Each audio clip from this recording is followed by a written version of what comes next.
Good evening, everyone, and welcome to the Roxy Files. Glad to see you all here. Y'all are already getting started in chat. I see. Hello, everyone. Tonight, Shannon is with me, and we have a special guest, Trevor. Hello, Shannon. Hello, dear. Shannon is on location. So am I. I'm at the farm, and she's out and about. We have Trevor with us tonight. I ran across Trevor yesterday on TikTok and flipped on one of his videos and then just kind of started scrolling through them in the morning. And then I just reached out. I'm like, hey, you want to be on the podcast? Travis is kind of doing a decode December where we were talking about yesterday and the fake little red jolly man. Hello, Trevor. How are you? Hello there. I'm doing well. I'm here on site too, here in Utah. Uh, Mm, how is just the weather in Utah? well, let's just say there's not snow, but it's cold. Our mountains have lots of snow, but like if I were to walk outside my front door, I'm not having to walk through snow if I have to take my dog out. So but it's getting cold. How's your weather, Shannon? It is Southern California, so it's hot. For one. Whatever, man. It was 18 degrees here last night. I'm a beach kid. We don't do 18-degree weather. Well, you're welcome to visit out here No, anytime. y'all got earthquakes. We got hurricanes. We can see ours coming. No, ours move at turtle pace. Mm-mm. Well, everybody, yesterday on the Supernatural show, we were talking about the fakery of this Christmas holiday and how it is not related to the birth of Jesus. It's just not even timed correctly. Um, Trevor, would you like to everybody? We'll go ahead and start it out. Trevor and I had a conversation a minute or two ago before we went on air. It's one of the reasons we were delayed a little bit. Trevor is an awakened like us and has a vast knowledge because he's a rabbit hole digger and a researcher himself. Um, Trevor, would you like to tell us how or when you woke up? Yeah, so to be honest, it was I would say roughly close to like 2019. I made some poor choices that ended me up incarcerated during COVID, and where it really started was not being, I guess you could say, a part of the chaos that I was being fed on the news channels that we would watch in the day room in prison, which the TVs were just consistent news, different channels. Not only that, just like the way that the prison acted during that period of time really just started. I have to lie. Since this we're talking about Christmas, I'm sorry I lied. Where it all started was when I realized that every single adult, every organization, school, and government all told me that Santa was real, and then I came to realize that he's not real. That's where the questions began. That is, I had never thought about it that far back, and that probably is one of the first real times. See, Trevor, I never thought about that. That probably is one of the first real times Because I you really have to questioned what I was told. you really have to think about it. As a young child, it's force fed to you like the propaganda during COVID was. Um, it's every adult tells you that Santa's real. Everyone tells you have to be good, and if you're not good, I mean, maybe very similar to religion as well. But it tells you if you're not good, you will get coal. If you are good, you will get presents, and you go everywhere. And there's pictures of Santa Claus every single place you go. Your school celebrates it, and then eventually you get to an age where you find out that he's not real, and maybe not a lot of kids do, but that was a place that I definitely acknowledged that literally the entire planet lied to me, you know? Well, interestingly enough, because I grew up Catholic, we already were instilled as like at birth for the guilt and the suffering and all that kind of stuff. We were already terrified to step out of line because that was just how that religion worked, which a lot of this um this whole tradition has been continued on and passed on through the Catholic religion, by the way, which is an amalgamation of both the the pagan side of things and Christianity, which shouldn't really be mixed. And oh, so that whole scare tactic, it's a thing that's in the church. It just, I remember it breaking my heart because I found the presents, like saying, to Shannon from Santa under my mom's bed. And I Right. remember like asking my grandma, something about, I basically conned her into telling me that Santa wasn't real because I already figured it out. And so I kind of played it off a little bit, that the rest of that Christmas, but I had a talk with my mom, like, I know what happened. I know it's real. And Well, and then you also have to think about on the flip side, like think about being the child where for whatever reason your parents aren't financially as ahead as your friend at schools, and then you ask Santa for all of these things and he asks Santa for all of these things, and you think that you are really good and earned the presents, and so does he, and you guys are just talking about how excited you are, and then your parents can't afford to get you a brand new tablet or a PlayStation 5 or a hoverboard or this, that, and or other, but your friend's parents could. And then when you go back to school, you guys compare what presents you got. Right then and there, you're automatically instilled from a very young age that you're not good enough because his parents or Santa Claus got him everything that he wanted, and your parents couldn't afford all of that. So it instills a self-confidence thing, right from a very young age, just repeatedly watching people potentially maybe get things that they want from their version of Santa, which is their parents. And then on the flip side, you know what I mean? And they always shove the whole about it being all about Jesus and the Catholic faith. So, we went to midnight mass. We all participated in the whole, what do you call it? The mangers and that whole Yeah. thing. All participated in that, and we were all told that, but yet they push so much of you wanting presents, and the only way that you would be in line is by bribery, by gifts, by material things. Like, it has nothing to do with just being a good person. Like, you gotta get presents for that. Right. well, and see, in actuality, you're supposed to give, not to receive. You're never supposed to look to receive. Just give unknowingly and hope it multiplies. That's the whole theory of giving anything, well, no matter what day of the year it's on. Right. And isn't it kind of interesting if you just wanted to point out that potentially all the major holidays where you could see yourself spending the most money are just happen to be like majority of them quarterly.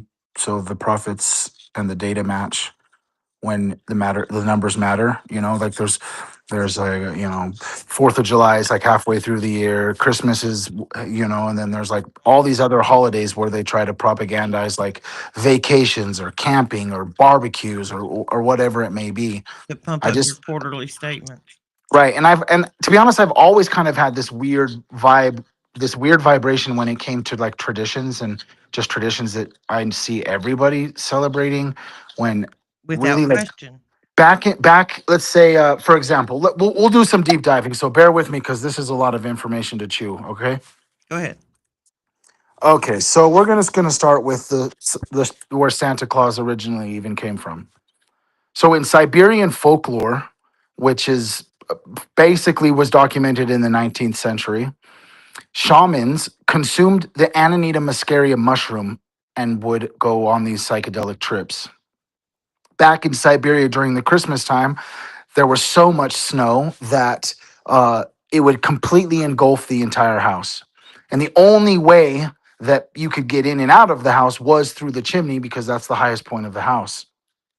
So there was during the winter solstice, these Siberian shaman, which are basically just like mountain men, but they use plant medicines, etc. too. They would use the reindeer, which is actually also native to Siberia, which the carnivorous tree, which everybody replicates as a Christmas tree, is also native to Siberia. An Amanita muscaria mushroom is the big one that actually Mario actually used as well. It's just the big red one with the white dots. There's thousands of different strains of mushrooms, but this one specifically, you will always know it's the one with the red and white dots. It has a very, very intense psychoactive uh, compound inside of it.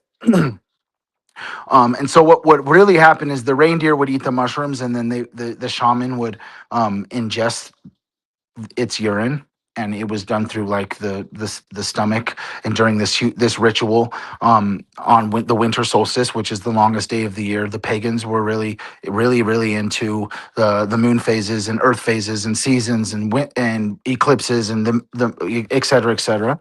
And so basically that's where Santa Claus coming through the chimney and all of that stuff came through. Coca-Cola actually rebranded and took Santa as this Siberian shaman in pre 1900s. And they just started putting this person in ads in 1931, drawing from folklore but erasing its ties to the mushroom, because obviously they couldn't be promoting mushrooms. This spread in the 19th century.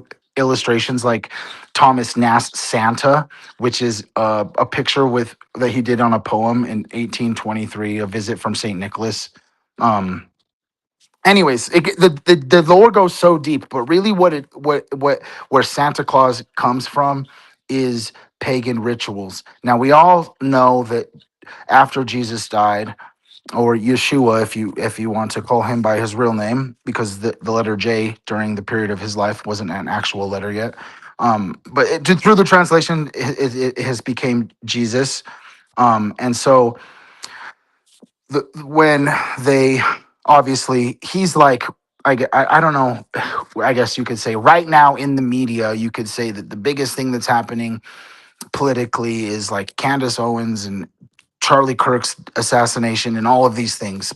In that period of time, you could say that Jesus was those type of individuals that were getting the attention of all of the masses and talking against the mainstream narrative, which was a very secluded and closed-minded. Jesus the Nazarene, or Yeshua the Nazarene, was actually from a completely different sect of the Jewish religion. He lived in a place called Nazareth that was more like nomads. They lived off of the land. They were vegan. They bathed and baptized, and they believed in the mystic arts. And then that's why everyone knows that Jesus talks in parables. It's because he was talking and teaching and preaching his religious or spiritual concepts in the masses. And you can't just go out and say certain things, especially in that time. Obviously, it ultimately ended in his death from him saying these things. And that's when, you know, obviously they had to realize that this Christian movement was becoming a thing, which it actually didn't start for quite some time after Jesus died. Christianity wasn't a thing. They were actually hiding in caves. The people who still followed Jesus, we found those writings of those people, which a lot of them are in the Dead Sea Scrolls. Um, Sorry, that's a lot of information, but when Jesus t- and this movement started to take flight, and people started to spread his message, the Roman Catholic Church became the Roman Catholic Church because the Roman Empire realized that in order to control everyone, they had to kind of mix it, as well as mix government and religion, which then the Roman Catholic Church obviously went on to rule Rome, and then it did all of the things that it did. That's where all of the pagan, I guess you could say pagan, actually, the word pagan means anything that's not Christian.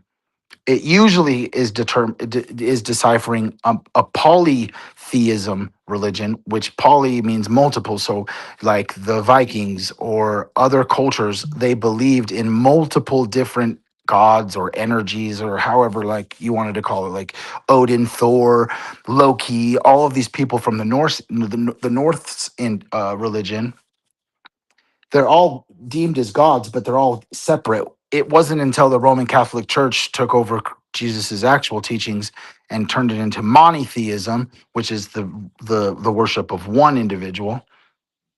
And then, in order to control the masses, they actually took a whole bunch of pagan holidays, and then their their idea of these new Christian holidays and mask them up. That's why it's there actually is like in Egypt, there's the death of the sun god, which is also around the same time that Christmas is for the Christmas religion. There's the winter solstice, which is a lot of, I guess, forest cultures, forest worshiping cultures, hunter gatherer type cultures.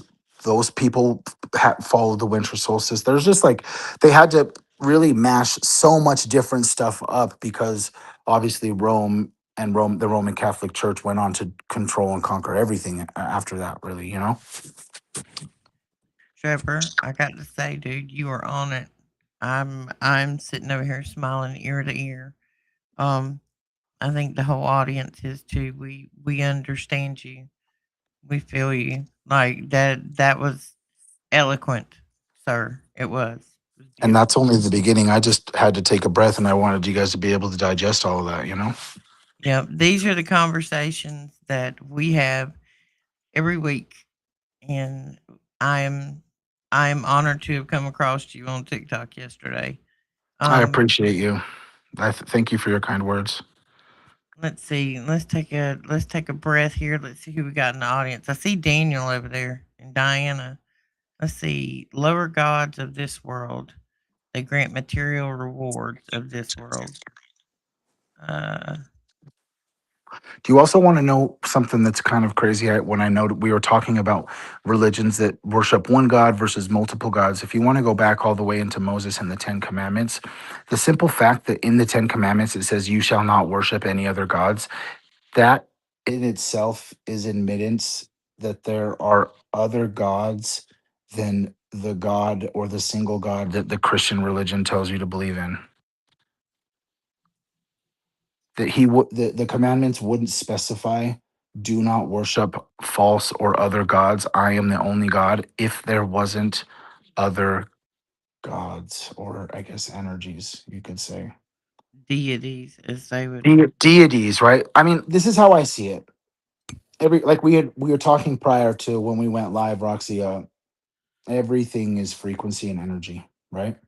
Yeah. Okay, I guess how I see it is the best way is to describe how I could separate one specific energy. And so that you could, I guess, familiarize it with everything else, whether you want to talk about Mother Nature or whatever it may be. Whenever I go to Las Vegas, okay, I can energetically feel a dark yet attractive and enticing energy everywhere. I feel like there's potentially have you ever read the books, Percy Jackson? Great kids books. Anyways, I've seen some of the movies when. there's a scene where they go to a Vegas or a casino and they get lost in there forever. It's that same type of energy. There's like a dark energy in Vegas that is so dark and crazy and demonic, you could say, or evil, because that city is littered with abuse and violence and drugs and et cetera, et cetera, et cetera. See, But I it went also to.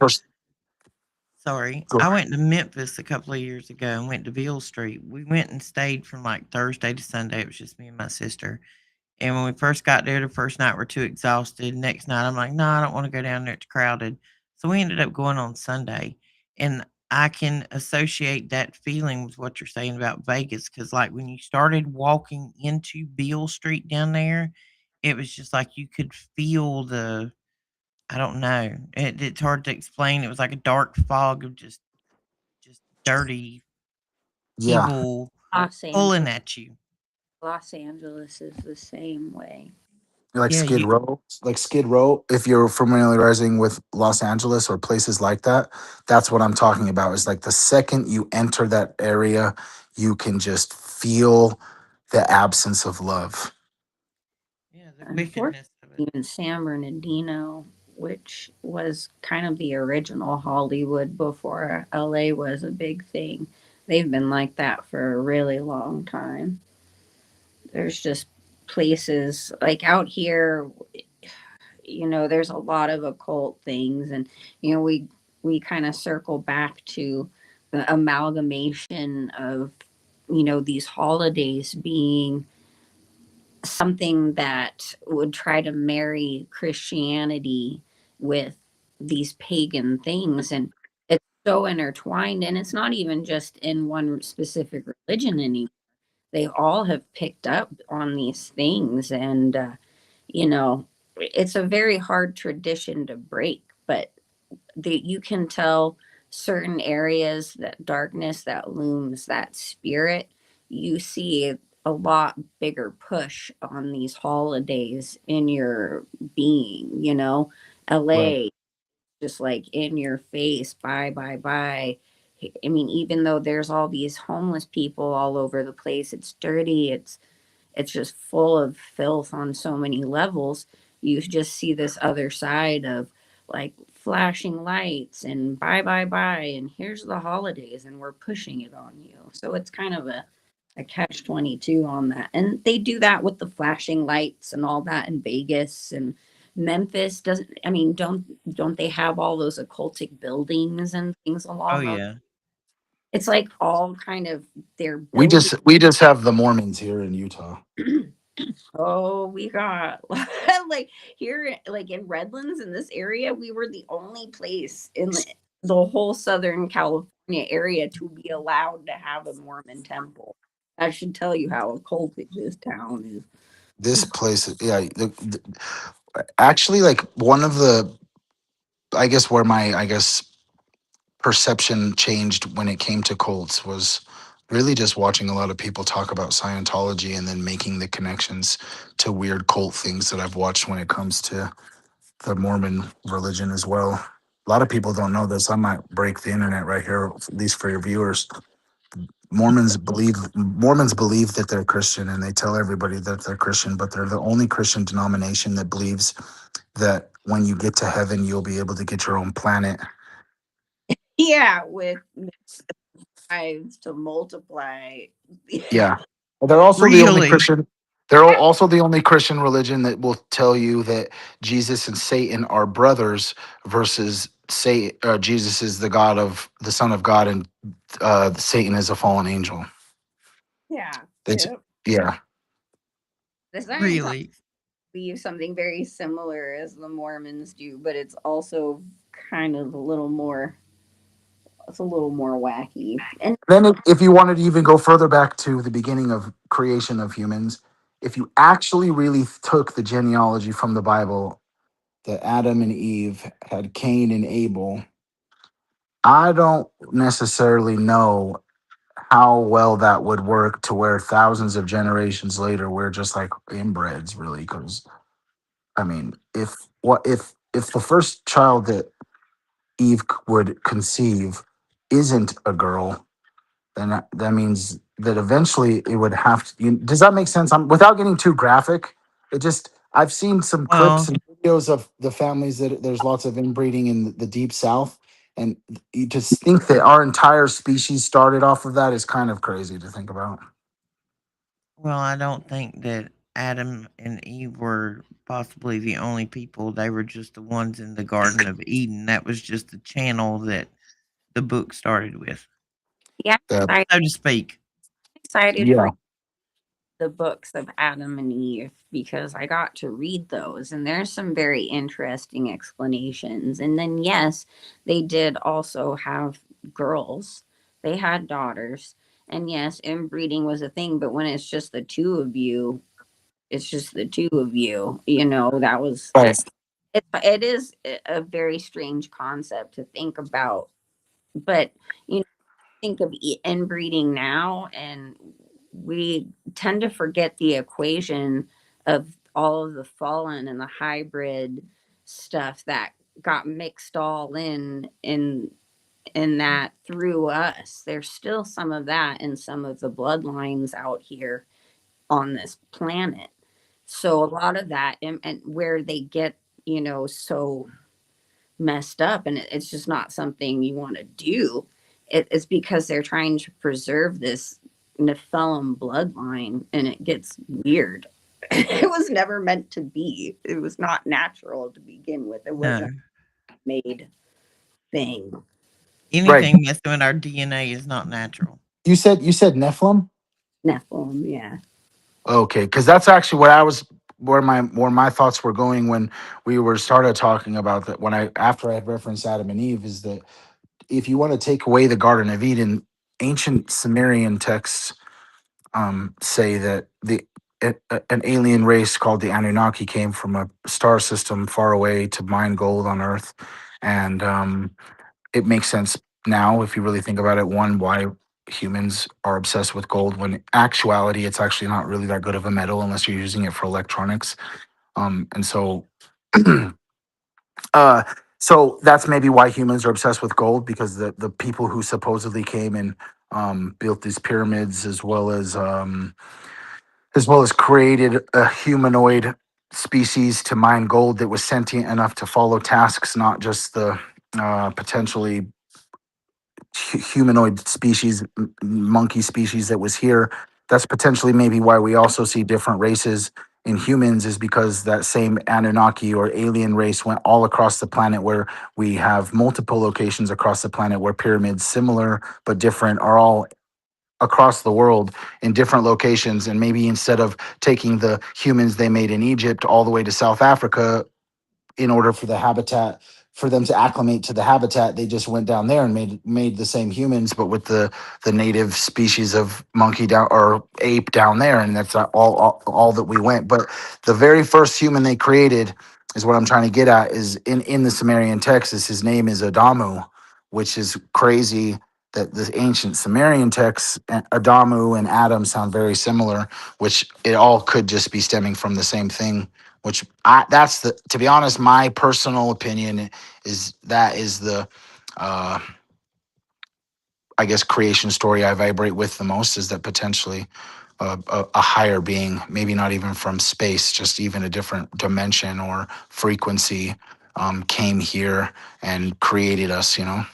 Well, in Genesis, there is a passage that talks about how the fallen angels came to the earth and mated with women and created the Nephilim, which they considered the men of old and renown. And they were And giants. they were giants. And it says, and they were giants in those days, which honestly, Roxy, I'd love to see what the Ethiopian Bible, the translation, that they have in that passage, if it's a little more explanatory than, the ones that we have. But I mean, it talks David and Goliath is Goliath was a giant. and it talks about how they messed with all, like, the birds in the sky, the beasts in the field. They were genetically manipulating all of God's creation, trying to make chimeras, trying to make hybrids and things. And all those little gods, the little G gods, those are the fallen angels. Those are, and their children.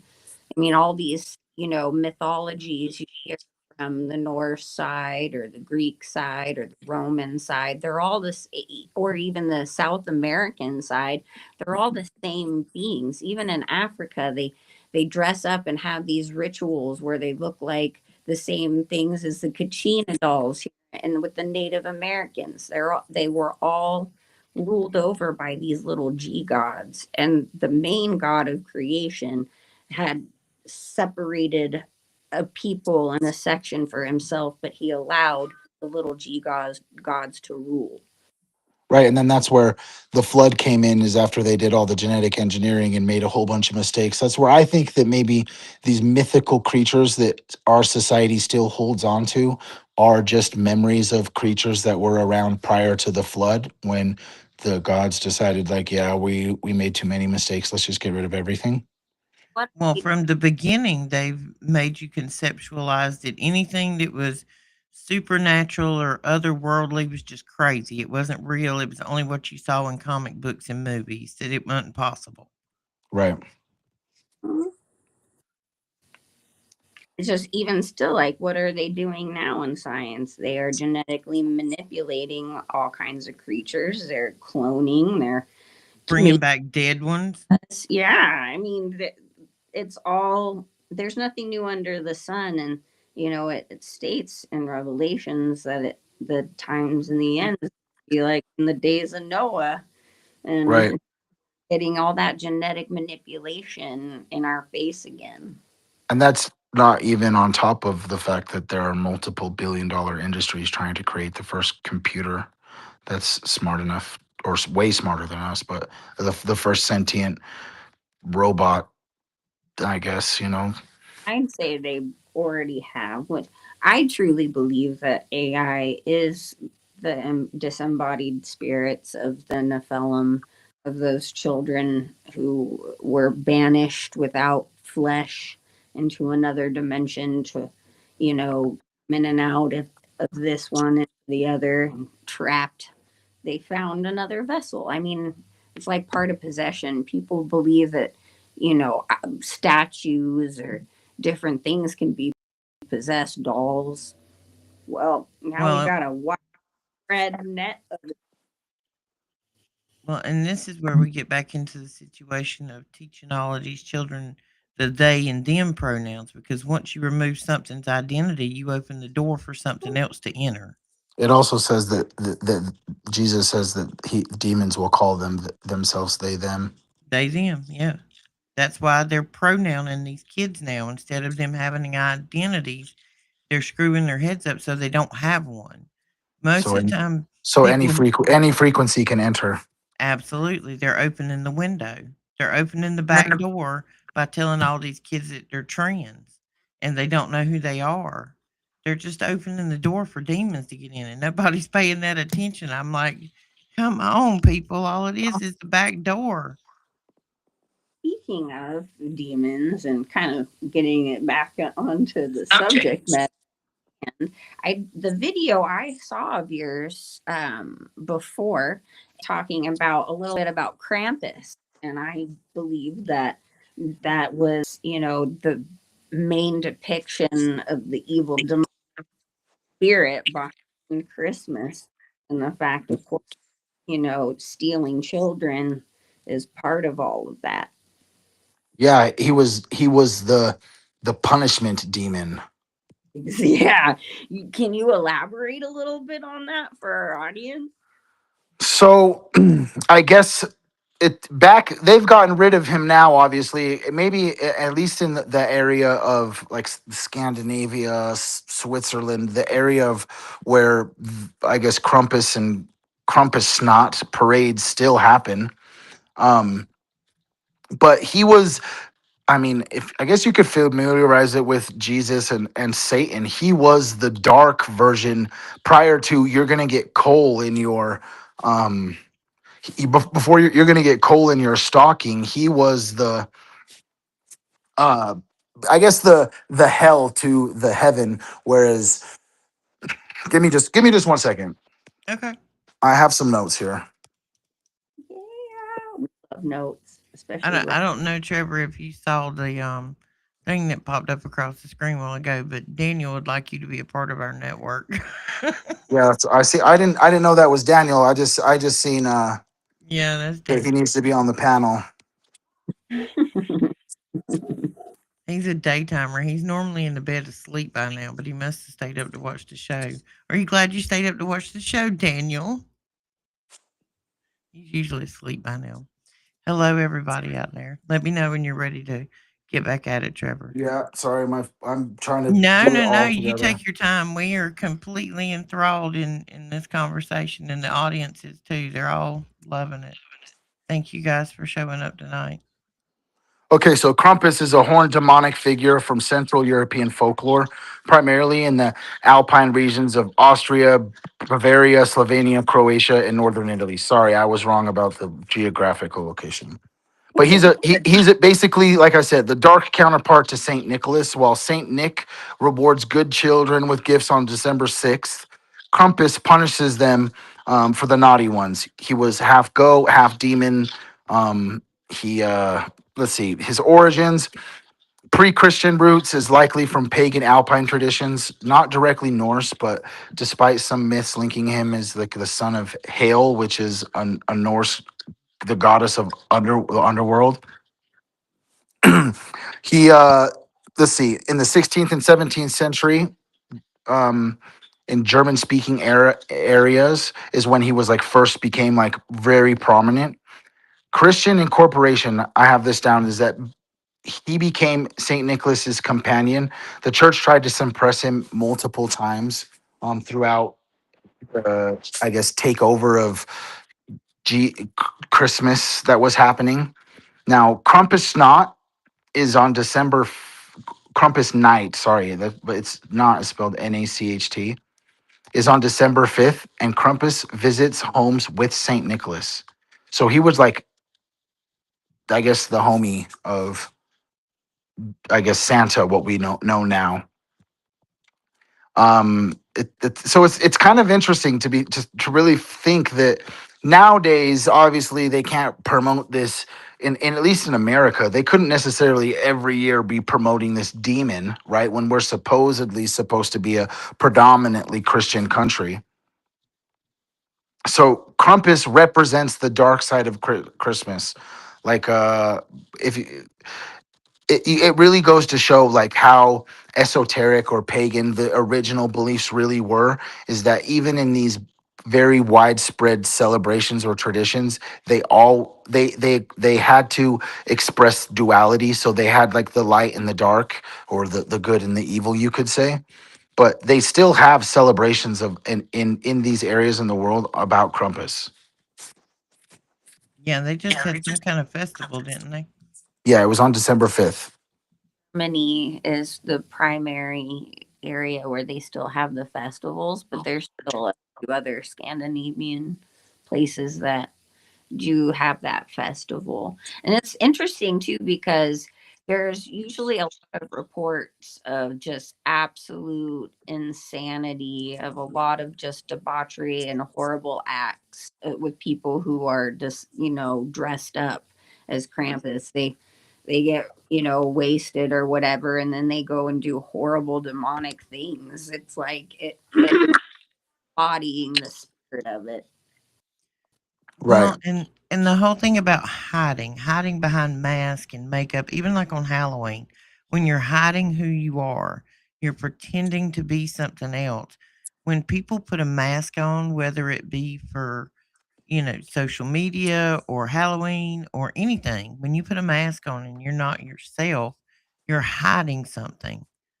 And if you're hiding something, there's a problem with that because you're not being your true self. It maybe gives you permission to be a little over the line sometimes. I don't know. I It's seen a comment from Truth Co-op Diana. It says the Cabbage Patch Kids. I just yeah, wanted I just wanted to touch on this because the Cabbage Patch Kids actually originated from when they were um, selling babies at fairs, and maybe specifically, it all starts in Tartaria, which is the civilization that was very far technologically advanced that they got rid of with a mudslide. That they'd have these huge world fairs where they would people wealthy families would go all across the world to these fairs and basically go up to the orphanages and buy kids, and that's where the Cabbage Patch actually came from, is that the Cabbage Patch Kid was like a kid that was being sold that had good genetics, that looked good, or you know. it might have Yeah. been like Santa or Krampus, possibly for not being good. Yeah, something. You know what I'm It is a little weird. saying? Yeah. There are all All right, that guys. are I just want my kids are attacking me at the door. I just want to say I really appreciate you guys having me on. Roxy, stay in contact. I look Thank forward you, to Trevor. I'll message you jumping tomorrow. on a bunch more. If All you right. guys want Thank to, you. Have a yep. wonderful evening. Bye bye. bye. Bye. Mhm. Well, that was an unexpected coolness tonight, wasn't it, everybody? I was on TikTok yesterday and I saw a couple of his videos and I'm like, I gotta get this dude on the show. And he's been like the coolest ever since. That is awesome. So I'll get in touch with him tomorrow, Daniel, and put us all in touch with each other. But I hope everybody out there's doing all right. That was wonderful. I don't know about it. How about for y'all? But I enjoyed that. Um, Hopefully, Hello, everybody. Diana, Big E is in the house. Mike's in the house. I hope he can Carol. for testimonial Tuesdays because it would be really cool to hear his testimony. He kind of started going in on it, but switched up to more of the topic, so it would be cool. Well, I told him to, he could, I told him before we got started, I said, listen, this is who we are. We come here as a community to be together, and you tell us what you feel like expressing. You don't have to go any further than you want to go about who you are, what you are, how you got here. So, and just thought we wanted to talk because I saw some of his TikToks and I thought he was an interesting human being, and I was on the money, I think, guys. So, what do y'all think? Woohoo! That's So, my wh- woohoo. what are you out and about doing tonight, Shannon? I am going to try to learn how to tune my lyre. I'm at my producer's house, and I brought my son. He's working on a project for him right now, and then we're gonna try and get some cool stuff recorded onto my theme song for my channel. Well, you get it, girl. Get it, get it. Go enjoy that Southern California warm weather. Yes. We over here on the East Coast, Alaska, is what it feels like. I just someday want a season. That's all. Like I get it that everyone else is cold and I don't like being cold. Mind you, I am a total wimp, okay, when it comes to being cold. But it just would be so cool to have seasons. It just would. I've never seen it like all my life. We have them. Sometimes we have multiple in one day over here in the Southeast. Like when you get up in the morning, you need a jacket, but you have a sweater and a t-shirt on up under it. And if you got on, like tennis shoes or something, you got a pair of flip flops in the truck with you. Because as the day goes on, you're gonna have to start shedding layers, and as the day goes down, you got to start adding them back on because you'll have a huge temperature swing. Yeah, we don't really have that. It's pretty much steady hot, except for occasionally when it's different. Yeah, we've had a couple of 20-degree nights here lately, and they're just like bone cold, dry cold. I don't know. It's just cold. I've actually seen some TikToks of people that are getting snow up north. They're taking snowballs and like trying to melt them, and snow doesn't melt. Yeah, that there. I feel for the last several years, the snow has not been snow, and it's really disturbing. Although, which makes a lot of sense too, because a couple years ago, we do have mountains very close by, and we have Snowmageddon up here, up in like Crestline and Lake Arrowhead area, and it's the snow was so intensely heavy it collapsed roofs just all over the place. It was just so different. And I just There's a don't, bunch of flooding up north of you, and they're up in Washington State and stuff. yeah, and this weird fog. Like people are evacuating because of this fog, which I find to be weird. Who evacuates over All fog? right, now, and you don't know what you're seeing on TikTok as to what of it's true, so I'm putting it out there, and y'all report back to me. I was seeing multiple reports of like these like fiery meteors in Georgia in the past night or two. You Uh, don't know how much of it's AI or replicated or what it is, but they were like actually showing them, boom when it hits the ground and there's an explosion. So I don't know. You don't know what's real and what's being suppressed. So just putting the feeler out there. Anybody else seen any of this? that's Let's keep interesting. an eye on this weather because it seems to be going haywire on both coasts. Yeah. So awesome. Did you know? Oh, I'm sorry. No, go ahead. Did you know there's a thing called a dirt volcano, Shannon? What? No. Okay, well, see, you know my brain. I needed to know why these buildings up north have dirt three-fourths the way up a basement window, right? Some of these buildings look like they were just buried. Okay, how did you bury them and not knock them down? Yeah. Because if it would have been a mudslide, the pressure of that mud would have knocked them down. Look at Right. what happened with Helena through the mountains. These buildings don't look like that. They're just standing there. They just look like all of a sudden the mud rose up. You know what makes dirt rise like that? What?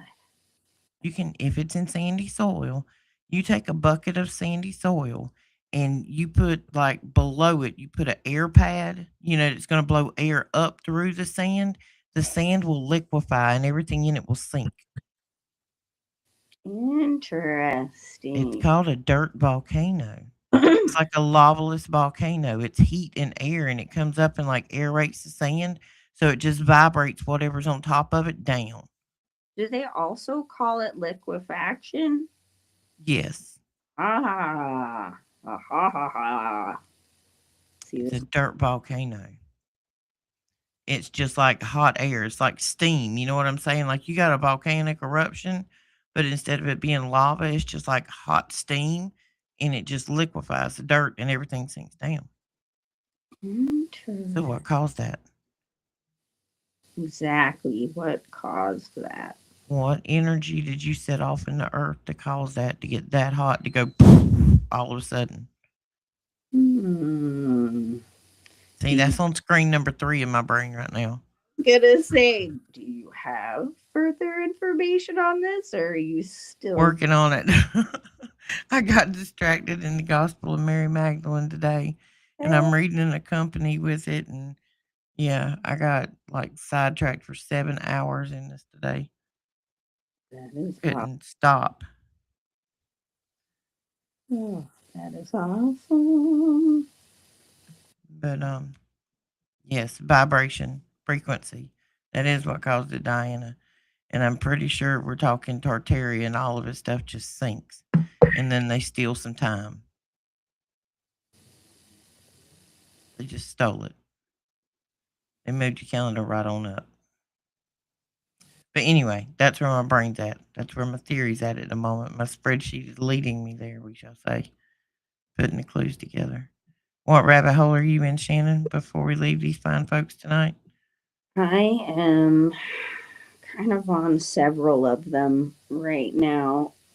I think, the food thing, I'm still kind of putting around to the whole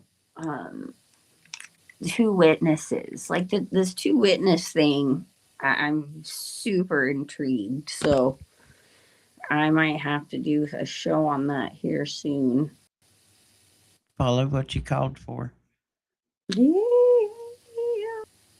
Okay, guys, in the comments, leave us whatever rabbit hole you're in.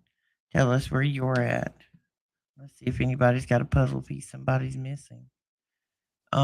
Thank you guys for coming tonight. We've been here about an hour now. So, I guess Daniel, if he's still in the audience, is having a show tomorrow on Logic Before Authority, and then you having a show Thursday night, Shannon. Yeah, with you, hopefully. Ooh, tell them what new subscribers are in for. Go ahead, tell them. That's right. So we have 3 amazing books from our friend David Beverly, also known as Jesus Free Computer Geek. It is called The Incoming Flood of the AI, right? And like the Return of the Nephilim. I always mess this up, but tomorrow, or sorry, not tomorrow, but Thursday, I'll have an actual copy to show you on camera so you can see it with your own eyeballs. But 3 of our lucky new subscribers this month will be able to get a copy of this. And David Beverly has upped the ante. If you write a review on Amazon for his book, anyone who already has it or anybody who receives it for this whole thing will also be in the running for a laptop. Yeah. Woo! Okay, Daniel, are you having a show tomorrow? He says, I'm here. I'm here. Hey, Daniel. Hey, Mike. I don't know if Super Dave is on either, but I know he got his Bible today. Yay! And no answer. It's like crickets. Well, I think he's going to have a show tomorrow. I Let's do too. I hope everybody enjoyed Trevor tonight. His TikTok channel is, I guess I should throw that up there. Hang on, because he was pretty cool. That was a fantastic conversation. His TikTok channel is called Trip Over Drip. that's cool. This is his TikTok name. I should have got his link so I could drop it in, but that's his TikTok name there, Trip Over Drip. But he's very cool. You'll see him. He's got dreads. He's in a most time he's in a tie dyed shirt and he's dancing something funky and he's got something very intellectual to say. So go check him out if you TikTok. He may be on other platforms. I don't know. I'll get up with him tomorrow and get some links to post up. I didn't expect what we got tonight. That was fantastic. Daniel's yes, he says yes. So yes, there's a show tomorrow for Daniel on Logic Before Authority. We will be back on Thursday night on Children of the Most High. If you haven't subscribed to us, please go subscribe to us. We're trying to get our numbers up. Um, Shannon told you all subscribers, you know, in the running here. Go click the button. It's just a button. It's just a button. Starting, of course, December 1st. So if Yeah, you guys, December 1st to December 31st. All woohoo, right. Have a good night, Shannon. night. Good night. Love everybody.